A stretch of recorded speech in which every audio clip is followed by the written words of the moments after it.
안녕하세요. 진약사 기도학교에 오신 여러분을 진심으로 환영합니다.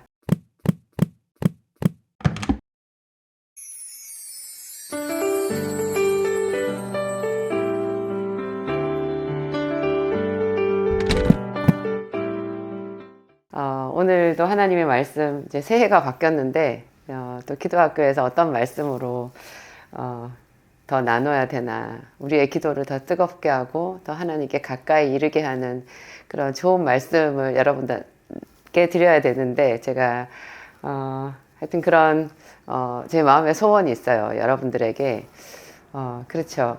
말씀이 있어야 우리가 그 말씀을 가지고 한결같이 하나님 앞에 신선한 모습으로 나갈 수 있거든요. 말씀이 없이 그냥 기도를 하면 그것은 우상 숭배하는 사람들이 108배를 올리거나 탑을 도는 것하고 똑같은 모양이 되고 말아요.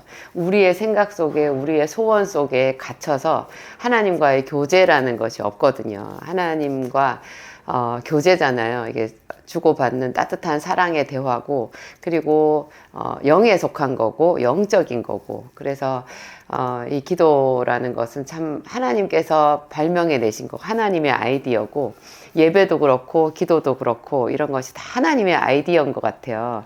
우리가 죄를 지어서 에덴 동산에서 쫓겨나가지고 하나님과 단절되었는데, 그 단절된 하나님과의 관계에 어떤 소통의 길을 열어놓으신 게 그게 예배고, 그게 기도잖아요. 그 안에 이제 찬양 같은 것도 있고. 그런데 하여튼 이 기도를 우리가 하나님 앞에 더 온전한 모양으로 그 성령으로 이렇게 다가가기 위해서는 기록된 하나님의 말씀, 생명의 말씀, 이것이 잘 필요한 것 같아요. 이거를 우리 속에 차곡차곡 잘 정리를 하고 깊이 새김질을 하고 이렇게 줄을 잘 타야지 그 줄을 따라서 영적인 주파수를 맞춰서 하나님께 나갈 수 있거든요. 제가 오늘 준비한 말씀은 요한복음 15장에 나오는 말씀인데요. 요한복음 15장은 예수님께서 그 마지막 설교를 하신 거예요. 요한복음 13장에 보면 참 이렇게 뜨끈한 한 구절의 말씀이 나오거든요. 마음이 딱 마음이 뜨거워지고, 그렇죠. 목이 약간 메어지는 그런 감격하는 구절이 나오는데, 6월절 전에 예수께서 자기가 세상을 떠나 아버지께로 가실 때가 이른 줄 아시고 세상에 있는 자기 사람들을 사랑하시되 끝까지 사랑하시니라. 이 구절이 나와요. 6월절 전에. 이 6월절이 예수님께서 죽으시는 그 6월절이잖아요. 6월절, 그 옛날에 모세가 출애굽할 때 있었던 그 6월절이 예수님 시대에 이제 예수님께서 완성하신 거잖아요. 예수님께서 6월절 어린 양이 되셔서 우리를 대신하여 죽으셨거든요. 그 6월절 바로 직전에 예수께서 자기가 세상을 떠나 아버지께로 갈 때가 이른 줄 아시고, 자기의 이 세상 사역이 마지막 때인 줄을 아시고 세상에 있는 자기 사람들을 사랑하시되 끝까지 사랑하시니라. 이 구절이 있어요. 제가 처음 이 구절을 발견했을 때 너무 감격적이었거든요. 여기서 눈을 뗄 수가 없었어요. 세상에 있는 자기 사람들을 사랑하시되 끝까지 사랑하시니라. 가장 큰 그 죽음의 고비, 고통의 고비, 그리고 수치와 모욕을 당하는 그 엄청난 골짜기를 지금 눈앞에 두고 계시잖아요. 그런데 그때 그 마지막 때가 가까이 다가온 줄을 아셨을 때 당신 자신을 생각하는 것보다 세상에 있는 자기 사람들을, 우리들을 생각하신 거예요. 남겨질 우리들을 사랑하시는데 끝까지 사랑하시니라. 사랑은 하나님께 속한 것 같아요. 하나님의 사랑은 이렇게 형언할 수 없는 사랑이고, 자기 목숨을 다 내어주는 사랑이고, 마지막까지 변함이 없는 한결같은 사랑인 거예요. 근데 이때 이제 예수님께서 마지막 만찬 자리에서 이제 떡을 떼어주시고 또 포도주를 주시면서 이것은 내 살과 피라 이렇게 말씀하시는 그 유명한 장면이 있고, 또 세족식 있잖아요. 발을 씻어 주시잖아요. 대야에다가 물을 받아서 허리에 수건을 두르시고 제자들 발을 일일이 씻겨주시는 그 유명한 세족식이 있는데, 이 세족식이 있은 다음에 이제 요한복음 14장부터 보면 15장, 16장까지 이게 예수님 마지막 설교라고 하거든요. 그리고 17장은 대제사장적인 기도라는 말을 하더라고요. 저희 목사님, 신학을 하신 저희 목사님한테 제가 들어보면 17장, 요한복음 17장은 예수님께서 눈을 들어서 하늘을 하늘을 우러러 보시고 기도하시는 장면이 나오는데, 요한복음은 특이하게 겟세마네 기도가 안 나오고요. 이 17장에 나오는 대제사장적인 기도로 가름하고 있어요.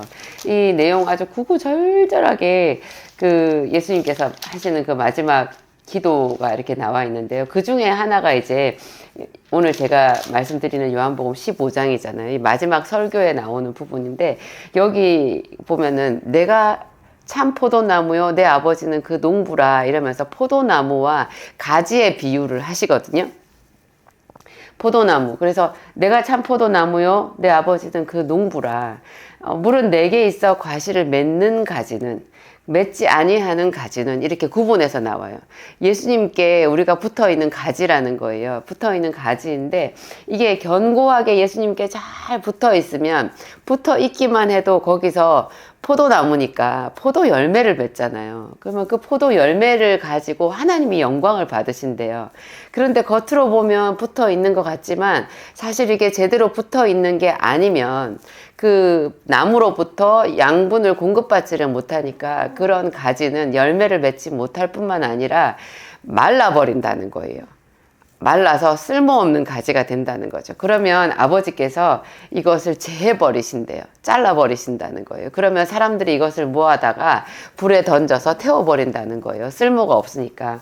근데 과실을 하나님께 맺는 가지는요, 어떤 열매라도 맺는 가지는 하나님께서 더 그 가지를 사랑하셔서 그 가지를 더 많은 열매를 맺게 하기 위하여 깨끗하게 하신대요.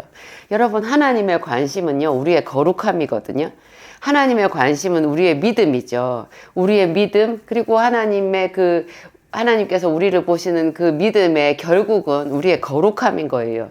우리가 예수를 믿음으로 우리가 거룩해지는 거잖아요. 그 거룩함이라는 것이 또 보면 깨끗함이거든요. 우리가 죄인이라는 사실을 잘 못 느껴요. 마치 우리가 지구에서 태어났기 때문에 중력을 못 느끼는 것하고 같다고 생각이 들어요. 이게 지구 바깥에 나가봐야 그 중력을 알잖아요. 지구 바깥에 우리도 나가본 적은 없지만 이제 뭐 우주인들 이런 거 영상 같은 거 보면 저게 중력이 없어서 저렇게 되는구나. 근데 중력인데 이 중력을 우리가 뭐 온몸으로 느끼냐고요? 못 느끼잖아요. 그와 똑같이 마찬가지로 우리가 죄인 된다라는 것을 우리가 못 느끼는 거예요. 그런데 거룩하신 하나님은 우리의 죄를 제일 먼저 보시거든요. 우리의 죄 때문에 우리가 에덴 동산에서 쫓겨난 거잖아요. 하나님과 같이 있을 수가 없는 거예요. 그 죄가 우리를 쫓아냈어요. 하나님이 우리를 쫓아냈다기보다는 죄가 우리를 쫓아냈는데, 그 하나님과 우리 사이의 관계를 다시 회복시키는 것은 거룩함이고 그것은 깨끗함인 거예요. 근데 그 거룩함, 깨끗함은 우리가 스스로 만들어낼 수가 없는 거예요. 우리 스스로는 우리를 깨끗하게 할 수가 없어요. 그런데 그 깨끗하게 하는 여러 가지 방법이 있는데, 그 중에 굉장히 중요한 방법이 오늘 이 요한복음 15장에 나와 있어요. 그게 보면 과실을 맺는 가지, 예수님께 붙어 있어서 과실을 맺는 가지는 더 과실을 맺게 하기 위해서 아버지께서 깨끗하게 농부이신 아버지께서 깨끗하게 하시느니라, 그렇게 얘기하시면서 그 다음에 하시는 말씀이 너희는 내가 일러준 말로 깨끗하였으니 내 안에 거하라, 이렇게 나와요. 저는 굉장히 충격을 받았어요. 내가 일러준 말로 너희가 깨끗해졌다는 거예요. 하나님의 말씀이요, 우리를 깨끗하게 한대요. 충격적이지 않으세요, 여러분? 요 바로 앞에 제가 아까 말씀드린 요한복음 13장에 있잖아요. 예수님께서 이제 허리에 수건을 두르시고 제자들의 발을, 대야에 물을 가지고 제자들의 발을 하나씩 씻어줄 때 제자들은 다 영문도 모르고 당황스럽지만 그냥 예수님이 씻어주시는 대로 가만히 있었어요. 그런데 우리들의 수제자인 베드로는 여기서 이제 딱 하나님, 예수님께 이제 말씀을 드리는 거죠. 주께서 내 발을 절대로 씻기지 못하시리이다. 어떻게 주께서 하나님의 아들이시오 그리스도인 주께서 내 더러운 발을 씻기신단 말입니까? 그 말인 거죠. 그게 생략된 거죠. 주께서 내 발을 절대로 씻기지 못하시리이다, 그렇게 말해요. 그 말이 있어서 참 다행이에요. 이 발을 씻기는 의미를 예수님께서 설명하게끔 한 거잖아요. 그래서 우리가 베드로 때문에 그 발을 씻기는 의미를 배울 수 있게 됐어요. 예수님께서 이렇게 말씀하시죠. 베드로에게 말하기를 시몬아 내가 너희 발을 씻기지 아니하면, 내가 너를 씻기지 아니하면 네가 나와 상관이 없다 그래요. 무슨 말이에요? 우리의 죄를 씻어주시고 우리를 거룩하게 해주시는 그 하나님의 손길이 우리를 거쳐가야 된다는 거예요. 우리가 죄인이기 때문에 죄인을 구하러 오신 예수님과 사랑의 관계가 만들어진다는 거죠. 자기 스스로 깨끗하다라고 생각을 한다면 우리의 구원자 되신 예수님과 아무런 관계가 없는 거예요. 그래서 내가 너의 발을 씻겨야 너와 내가 상관이 있다. 내가 너를 씻기지 아니하면 너와 상관이 없다. 이렇게 얘기를 하셨어요. 그러니까 또 베드로는 얼마나 그 사람이 담백하고 그냥 직선적인 사람인지 바로 얘기를 하는 거예요. 그러면 왜 발만 씻겨주시냐? 손과 머리도 다 닦아달라. 이렇게 얘기를 했어요. 참, 베드로가 우리가 해야 되는 말을 다 하고 있는 건데요. 예수님께서 이미 목욕한 자는 발밖에 씻을 필요가 없대요. 온몸이 깨끗하다는 거예요. 이미 목욕한 자는 발밖에 씻을 필요가 없대요. 너희가 깨끗하나 다는 아니니라. 이런 의미심장한 말씀을 하시는 거예요. 근데 우리가 언제 목욕을 했나? 내가 언제 목욕했나? 그런 생각이 드는데 그 구절이 오늘 지금 제가 읽어드린 요한복음 15장에 나와 있는 거죠. 너희는 내가 일러준 말로 이미 깨끗하였으니. 예수님의 말씀을 듣고 예수님을 하나님의 아들로 믿고 예수님을 따라왔잖아요. 그 말씀을 믿고 따라온 그것이, 그 행위가 그 말씀으로 인해서 우리를 깨끗하게 씻어준다는 거예요. 그 말씀의 작용이. 근데 너희가 깨끗하나 다는 아니니라 하셨잖아요. 그게 다는 아니다라는 그 말이 가룟 유다를 지칭해서 하시는 말씀이죠. 가룟 유다는 겉으로 보면은 그 제자들 무리에 껴 있어도 그의 마음으로 예수님의 말을 믿지 않았고 예수님이 하나님의 아들이시다라는 것도 더불어 믿지 않았어요. 그러니까 똑같이 말씀을 들었어도 그 말씀이 가룟 유다를 깨끗하게 하지 못했던 거죠. 이 말씀을 듣고 아멘으로 받고 계속 그 말씀을 사랑하면 그 말씀이 우리를 목욕을 시킨다라는 거잖아요. 근데 그 말씀으로 목욕을 시켜도 마지막에 또 방점으로 발을 씻기는 문제는 또 남아 있는 거예요. 온몸이 깨끗하지만 또 예수님의 더 깊은 사랑을 경험하는 자들은 예수님께 발을 씻어주는 그 씻김을 받는 그런 은혜를 입을 수 있다는 거죠. 그러면서 하시는 말씀이 내가 너희의 스승이 되어서 너희의 주가 되어서 너희의 발을 씻겼으니 너희도 서로 발을 씻기는 것이 합당하다. 그렇게 말씀을 하시잖아요.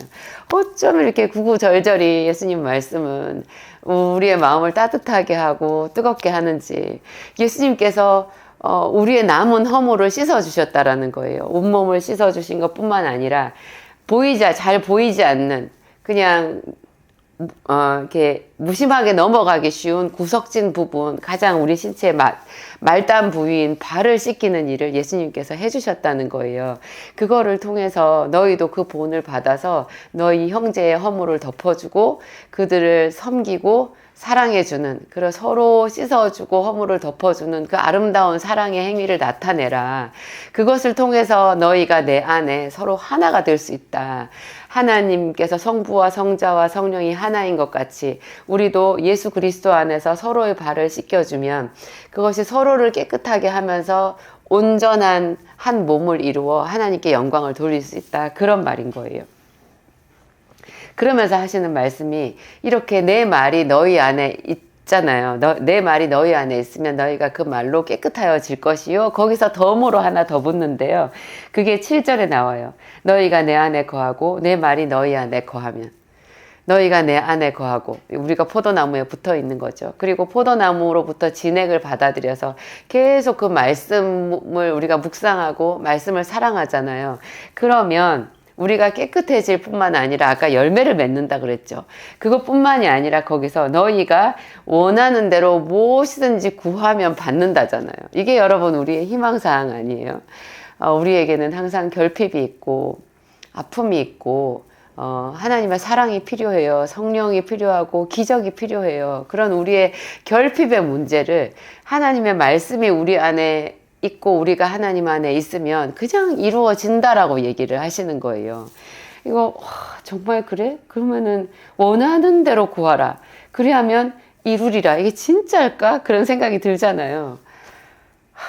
진짜인 거예요, 여러분. 제가 20년, 30년 이렇게 기도하면서 요 근래 몇 년 동안 제 인생에 생긴 일들, 그리고 저희 교회에 이루어진 일들을 이렇게 보면, 아, 정말 넘치게 하나님께서 응답해 주시는구나. 넘치게 응답해 주시는구나. 그분의 때에 그분의 말씀을 이루시는구나. 마치 아브라함을 하나님께서 75세에 부르셨는데, 내 본토 친척 아비 집을 떠나서 내가 너에게 지시할 땅으로 가라. 그리하면 내가 너에게 복을 주고 내 이름을 창대하게 하리니 너는 복이 될지라. 세상 모든 민족이 너로 말미암아, 너의 후손으로 말미암아 복을 받으리라. 그런 이야기를 하셨잖아요. 근데 그런 말씀을 하셨는데 가나안 땅에 오자마자 아브라함이 맞닥뜨린 것은 기근이었어요. 그리고 자기가 있을 땅 한 평이 없다라는 그 엄연한 냉정한 현실 앞에 당황했을 거예요.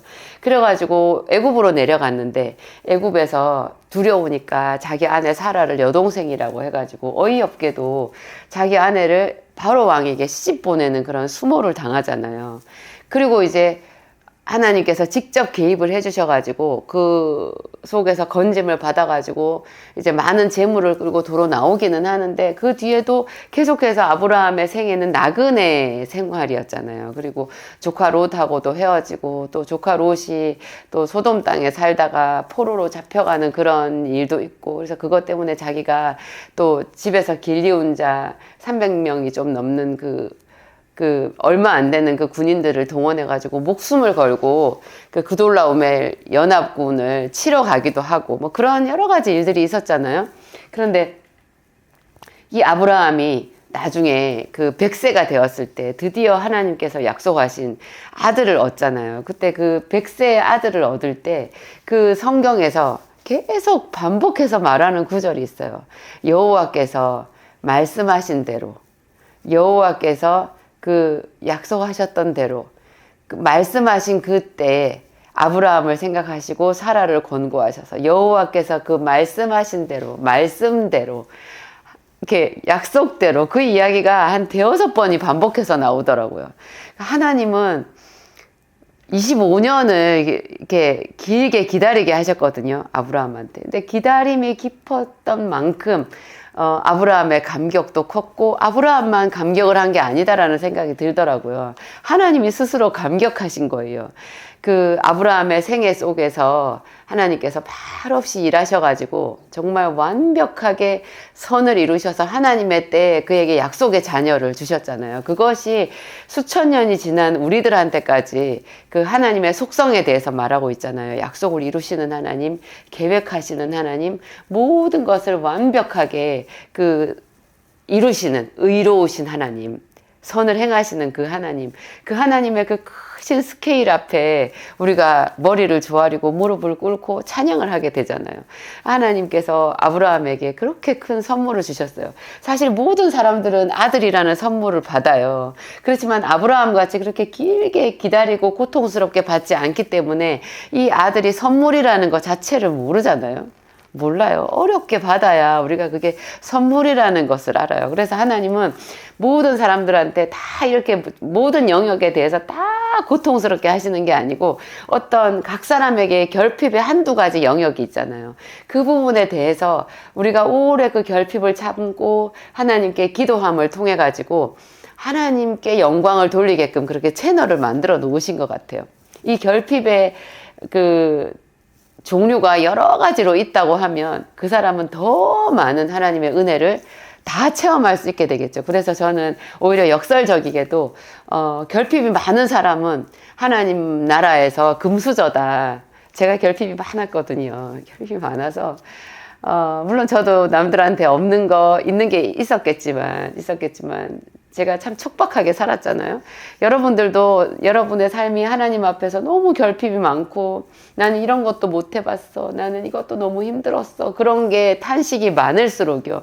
하나님 앞에 받을 것이 많다. 그래서 더 하나님께 영광을 돌릴 일이 많다 이렇게 생각하면 딱 맞는 거예요. 계속적으로 평생에 하나님께 그 일을 올려드리면서 기도하면서 하나님과 딱 붙어가지고 밀착해서 자기 인생의 삶들을 살아낼 그런 기회가 그분에게 부어져 있는 거죠. 저는 여기서 너희는 내가 일러준 말로 이미 깨끗하였으니 다시 여기 처음으로 돌아왔는데요. 그러면 무슨 말이에요, 여러분? 부지런히 자기를 우리가 씻잖아요. 머리도 감고 또 손질도 하고 화장도 하고 남자들도 여자들도 뭐 남자들 수염도 깎고 옷 매무새도 하고 목욕도 하고 이렇게 여러 가지로 자기를 냄새 나지 않게 정갈하게 품위 있게 가꾸잖아요. 이 영적인 세계에 있어서 그게요, 하나님의 말씀을 되뇌이는 거예요.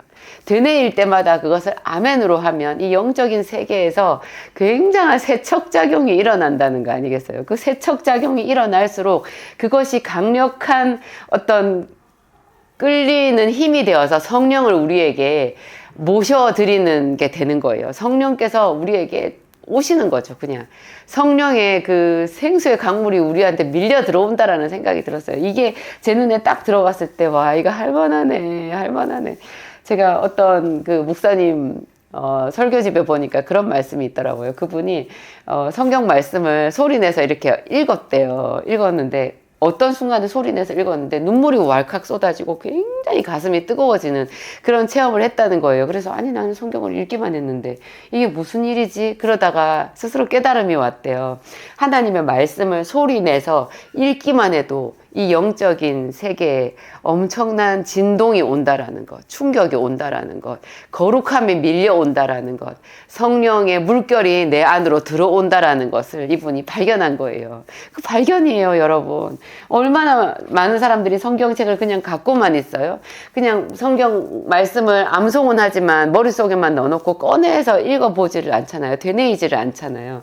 근데 이게 되뇌이고 내 입으로 말하고 이 말씀에 대해서 아멘으로 할 때마다 강력한 화학작용이 있다는 거잖아요. 영적인 화학작용이. 그것이 우리가 그토록 원하는 하나님과의 친밀감을 이루고 하나님과 하나됨을 이루고 내 모든 결핍을 채워주시는 그 천군과 천사들의 일을 만든다라는 거잖아요. 그 천군과 천사들이 내 앞길을 닦아주는 그런 일을 만든다는 거예요. 그래서 자주자주 하나님의 말씀을 외워 들려라. 네 자녀들한테도 들리고 네가 있는 이 공기 중에 그 말씀이 선포되게 하고 너의 영혼육에 이 말씀을 외워 들려라. 이렇게 얘기를 하는 거죠. 그래서 말씀이 있는 예배에 자주 나올수록 뭐 일주일에 한 번만 예배에 나오겠냐고요. 수요 예배도 있고 우리 교회는 금요 성령 집회도 있는데 새벽 예배도 있고 또 성경책이 언제나 내 손 닿는 곳에 있잖아요.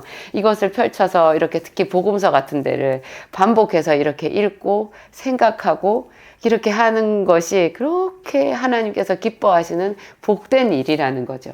예수님께서도 너희가 내 안에 거하고 내 말이 너희 안에 거하면 무엇이든지 원하는 대로 구하라. 이 말이 하나도 가감이 없는 그대로의 하나님의 약속이라는 것을 생각해 보면 그쵸, 절로 감격이 나오는 거죠. 기도하시겠습니다. 하나님 감사합니다. 거짓이 없이 진실하신 아버지께서 오늘 우리에게 하나님의 말씀으로 깨끗하여지는 놀라운 약속을 우리에게 들려주셨습니다. 하나님 감사합니다. 감사합니다. 웬 말인지 웬 은혜인지 하나님의 말씀으로 우리가 위로도 받고 하나님 여러 가지 계시의 말씀을 깨닫기도 하고 듣기도 하는데 그뿐 아니라 이 말씀이 우리를 깨끗하게 하고 이 말씀이 우리를 하나님께로 인도한다라는 것, 하나님 우리가 필요한 모든 것을 끌고 오는 놀라운 동력이 된다는 것 오늘 다시금 배웠습니다. 말씀이신 하나님 찬양합니다. 우리 안에서 더 힘있게 역사하시옵소서. 모든 교회들의 하나님의 말씀이 힘있게 나타나기를 소원합니다. 하나님 이 세상에 요란한 것, 더러운 것, 온갖 우리 눈과 생각을 오염시키는 것들 때문에 하나님의 말씀이 자주 흐려지지만 우리가 다시금 오늘 이 기도학교를 통하여서 하나님의 말씀의 소중함을 깨닫습니다. 아버지여, 아버지여, 이 말씀으로 우리를 찾아오시는 하나님을 찬양합니다. 이 말씀으로 우리를 새롭게 하시는 성령님을 찬양합니다. 말씀이신 우리 주 예수 그리스도의 이름을 찬양합니다. 감사하오며 예수님 이름으로 기도합니다. 아멘.